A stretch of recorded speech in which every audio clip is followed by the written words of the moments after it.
I know you've written an article about backup quarterback, and we've had a couple of voicemailers ask us about that. They have Kellen Mond on their active roster. What do you think, if something happens to Deshaun Watson and he's missing time, I don't know that you can go with Kellen Mond. Just your thoughts on the whole backup quarterback situation? Yeah, so I think they want, typically you bring 4 guys into camp, right? And I think they want Mond to compete with somebody. And so I think they will sign another backup. The thing that we've learned about this regime, at least that I think that I've learned about them, is that they will always go to, and it kind of bothers me sometimes, they will always go to what's known to them. As we've seen, whenever they have to reach out to a practice squad or another team's practice squad, it's always a guy they've had in the building before, right?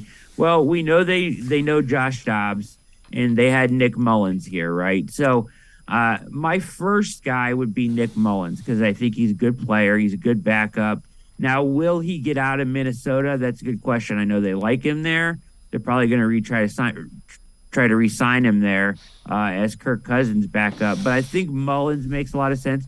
I think Dobbs makes a lot of sense as the backup. He's a gamer, really intelligent guy. What you're looking for in a backup quarterback, Dave, is a guy that's kind of like a sounding board and another version of a coach that can play when called upon for Deshaun. So I think Dobbs does that. And then the last guy that I put out there is Teddy Bridgewater because, if you really want that veteran presence, he would probably cost more than the other guys, but I think he would be worth it because if thrown into, playing, he can win you a couple games if necessary.